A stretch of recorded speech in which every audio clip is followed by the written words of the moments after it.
1982년 2월 18일 호주 시드니의 경찰서에 아내가 실종됐다며 방문한 한 남성이 있었습니다.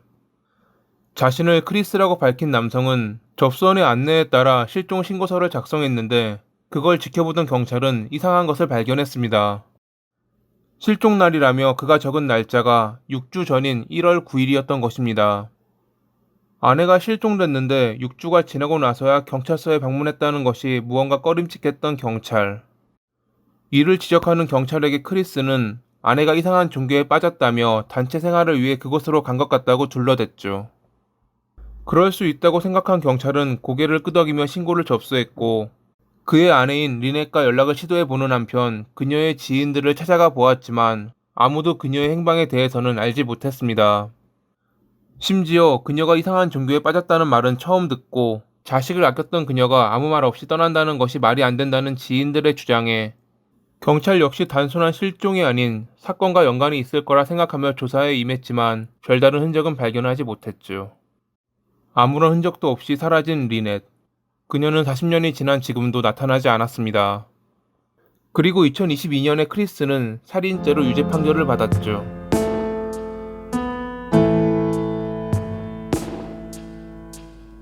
1948년 7월 26일에 호주 뉴사우스웨일스주 시드니에서 쌍둥이 중 동생으로 태어난 크리스.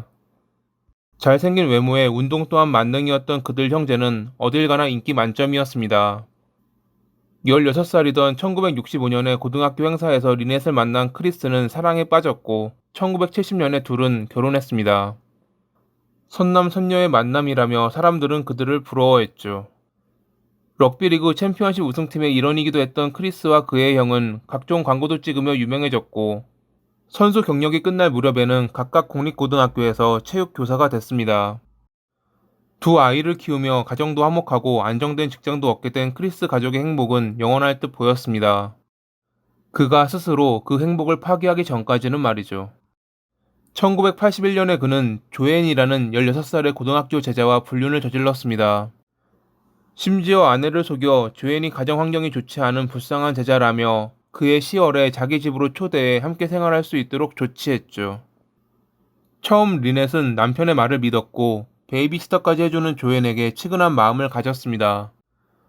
하지만 얼마 안가 조앤이 남편과 부적절한 관계를 갖고 있음을 의심했고 이때부터 부부의 관계는 어긋나기 시작합니다.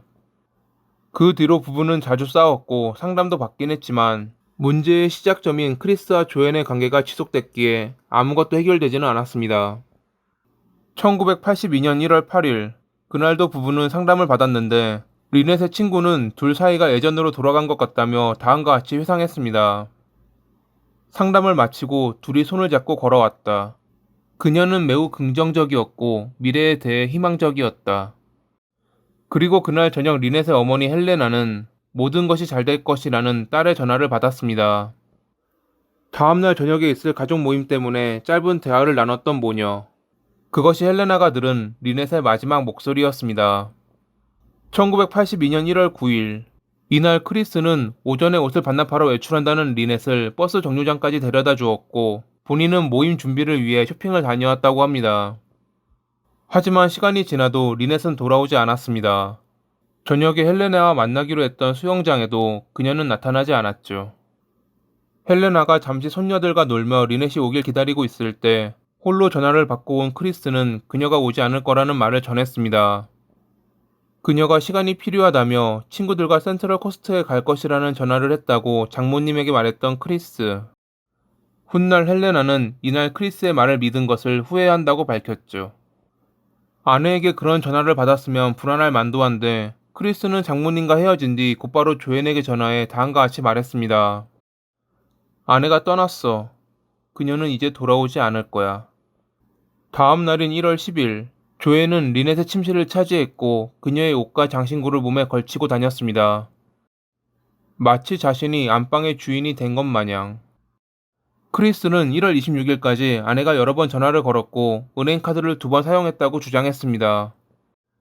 그리고 6주가 지났을 무렵 경찰서에 그녀의 실종 신고를 했죠. 아내가 부부싸움 끝에 자신을 떠났고 사이비 종교에 빠져 돌아오지 않는다는 것이 그의 주장이었습니다. 하지만 그 종교단체의 이름이 무엇인지, 어디에 있는지, 누구와 함께 떠났던 것인지조차 제대로 답변하지 못했던 크리스. 당시 경찰은 그를 의심했지만 그녀가 사건에 휘말렸다는 증거를 찾지 못해 별다른 조치를 취하지 못했죠. 얼마 안가 크리스는 리넷이 가족을 버리고 떠났다며 법률 자문을 구했고 1983년에 그녀와 이혼한 뒤 1984년 1월에 조앤과 재혼했습니다. 9년 만에 둘은 불화로 이혼했지만 당시에 크리스는 몰랐을 것입니다. 조앤이 법정에서 그에게 불리한 진술을 할 줄은 말이죠. 2000년에 리넷의 실종이 자발적인 것이 아닌 범행에 휘말렸을 가능성이 있다는 이야기가 나오면서 경찰은 베이뷰에 있는 크리스의 소유지 일부를 발굴했고 분홍색 가디건을 발견했지만 그녀의 것이 아니라는 것만 확인할 수 있었습니다. 2003년에 경찰은 한 번 더 조사했는데 사건을 맡았던 조사관은 리넷이 사망했을 것으로 추정되며 알고 있는 사람에 의해 살해됐을 가능성이 높다는 결론을 내놨죠. 모두가 의심했던 인물은 당연히 그녀를 마지막으로 보았던 크리스였습니다. 하지만 리넷의 시신도 발견되지 않았고 별다른 증거도 없었기에 검찰은 조사관의 기소 권고를 거부했죠. 물론 그들은 포기하지 않았습니다. 2015년에 뉴사우스웨일스 경찰국 미제 사건 조사팀은 사건에 대해 재조사했고 광범위한 조사 끝에 2018년에 형사들은 검찰국장에게 증거 자료 검토를 요청했습니다. 이 시기 헤들리 토마스라는 저널리스트는 리넷의 실종에 관한 의혹을 담은 더 티처 스펫이라는 팟캐스트 시리즈를 공개하며 대중과 언론의 주목을 받았습니다. 여러 증인과 오랜 기간 경찰이 확보한 증거로 인해 검찰은 2018년 12월 5일에 크리스를 체포하며 리넷의 죽음과 관련된 혐의로 기소했죠.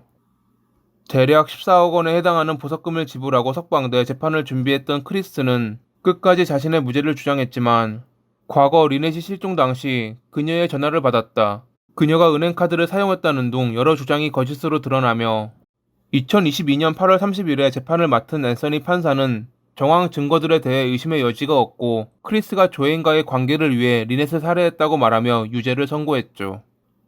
시신이 없는 사건임에도 불구하고 유죄 판결을 받는 것에 큰 영향을 주었던 것은 여러 정황 증거와 조앤의 증언 때문이었을 것입니다. 크리스의 불륜녀이자 두 번째 부인, 그리고 이제는 이혼한 조앤은 청문회에서 다음과 같이 말했습니다. 그는 내가 입고 있는 것을 자신이 골랐다. 내가 어디에 간다면 그의 허락 없이는 불가능했다. 매우 폭력적이었던 그는 내가 가끔 방문을 잠그고 들어가면 문을 부쉈다. 1981년에 크리스가 호텔에서 리넷을 죽일 히트맨을 구하고 싶었는데 무고한 사람들이 휘말릴까봐 그러지 못했어 라고 말했다는 조앤. 그녀의 주장이 사실이라면 크리스에게 있어 리넷은 타인보다 더 못한 사람이었나 봅니다. 지금도 무죄를 주장하며 변호사를 통해 항소할 것이라고 밝힌 크리스. 그가 끝까지 자신의 주장을 관철할 수 있을지는 좀 더 지켜봐야 할 것 같습니다.